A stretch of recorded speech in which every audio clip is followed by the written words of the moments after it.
किसी ने बड़े ही कमाल की बात कही है कि कभी भी परेशानी से घबराओ मत।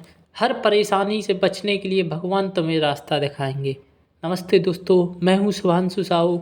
आज मैं आपके लिए लेकर आया हूं एक बहुत ही बढ़िया मामूली सी कहानी, जो आपकी लाइफ में परेशानियों को दूर करने के लिए एक ब्रह्मास्त्र की तरह काम करने वाली है।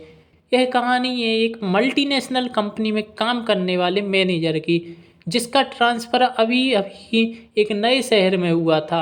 वहाँ पर वह अपनी पत्नी और 2 बच्चों के साथ रहता था। उसने आउटसाइड में एक कॉलोनी में अपना घर लिया हुआ था, जहाँ पर अभी ज़्यादा बस्ती नहीं हुई थी। ऐसी जगहों पर चोरों का डेरा होना मामूली बात है। तो ऐसी जगह पर एक 4 चोरों की गैंग थी, जिनको पता लग चुका था कि हमारी यहाँ पर मल्टीनेशनल कंपनी में काम करने वाला मैनेजर आ गया है।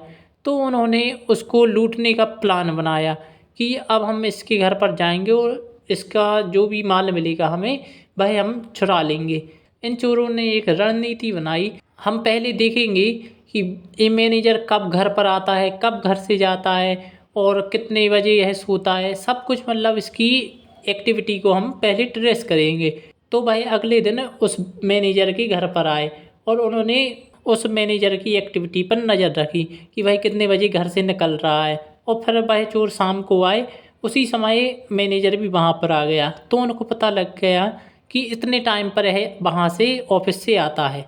जैसे ही वह मैनेजर घर पर आया तो वह अपने घर के पीछे गया और पीछे जाकर उसने अपने बैग को एक पेड़ पर टांग दिया और उसने ज़मीन में एक थोड़ा सा गड्ढा करके वहाँ पर कुछ दफना दिया और फिर वह अपने घर में चला गया। तो फिर चोरों को समझ में आया कि माल इसके घर में नहीं है, जो भी माल है वह इसके घर के पीछे पेड़ के नीचे है। तो उन्होंने अपने शक को दूर करने के लिए कि यहाँ पर कुछ है या नहीं, उन्होंने अगले दिन भी उस मैनेजर पर नज़र रखी कि भाई अगले दिन ऑफिस से आने के बाद क्या करता है। भाई अगले दिन फिर मैनेजर वहाँ से आया और फिर भाई अपने घर के पीछे गया। उसने फिर बैग पेड़ पर टांगा और ज़मीन में कुछ दफना दिया। इसी तरह उन्होंने अगले दिन भी नज़र रखी, तो मैनेजर ने भी अगले दिन ऐसा ही किया। तो उन चोरों को यकीन हो गया कि घर में कुछ नहीं है, जो भी माल है वह पेड़ के पास ही है। तो उन चोरों ने एक योजना बनाई कि वह अगले दिन आएंगे और यहाँ पर पेड़ के नीचे खुदाई करके जो भी मिलेगा सामान वह ले जाएंगे। तो वह अगले दिन आए, उन्होंने उस पेड़ के नीचे खोदा, वहाँ पर देखा, लेकिन उन्हें कुछ भी माल हाथ नहीं लगा। तो फिर उनको थोड़ा धक्का सा लगा कि यह मैनेजर यहाँ पर करता क्या था। तो उन चारों ने एक योजना बनाई कि भाई अगले दिन सुबह उस मैनेजर के घर पर आएंगे। तो फिर भाई अगले दिन मैनेजर के घर पर डिलीवरी बॉय बनकर आए। तो फिर मैनेजर को नहीं पता था कि भाई चोर हैं। तो मैनेजर ने उनको अपने घर पर बुलाया और उनको नाश्ता करवाया। तो फिर उनमें से एक चोर बोला, हम डिलीवरी बॉय नहीं है सर, हम चोर हैं, जो आपके घर पर कई दिनों से नज़र रख रहे थे कि आप घर के पीछे क्या कर रहे हैं।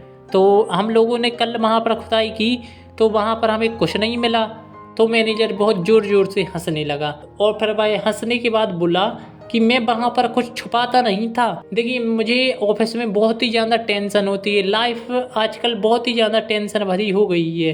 तो फिर मैं क्या करता था कि मैं जब भी ऑफिस से आता था तो मैं ऑफिस का बैग वहाँ पर पेड़ के वहाँ पर टांग देता था और ज़मीन में जो ऑफिस की जो भी परेशानियाँ होती थी उनको वहाँ पर दफना देता था कि मतलब मुझे अपनी जो भी परेशानी है ऑफिस की, मैं उनको अपने पर्सनल लाइफ में नहीं ले जाऊँगा। मैं पर्सनल लाइफ और प्रोफेशनल लाइफ को अलग अलग रखूँगा, जिससे मुझे मतलब घर पर टेंशन नहीं रहेगी।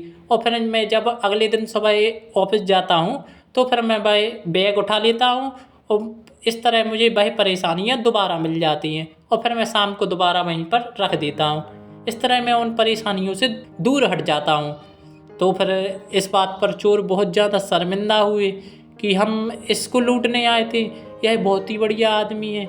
और फिर वह शर्मिंदा होते हुए वहाँ से चले गए। तो दोस्तों, हमें अपनी पर्सनल लाइफ और प्रोफेशनल लाइफ को अलग अलग रखना चाहिए, क्योंकि हमें बहुत ही ज़्यादा परेशानियाँ मिल रही हैं। आजकल की लाइफ बहुत ही ज़्यादा डिप्रेशन भरी हो गई है। तो इस तरह आप अपनी परेशानियों को अलग रखिए, क्योंकि बिना हम अपनी पर्सनल लाइफ प्रोफेशनल लाइफ को अलग रखें हम परेशानियों से दूर नहीं भाग पाते हैं। तो आप इस तरह अपनी लाइफ में परेशानियों को दूर कर सकते हैं। सो यह कहानी आपको कैसी लगी आप कमेंट में बताइए। वीडियो पसंद आई हो तो वीडियो को लाइक करना और हमारे चैनल बुक वर्ल्ड 28 को सब्सक्राइब करना बिल्कुल भी मत भूलिएगा।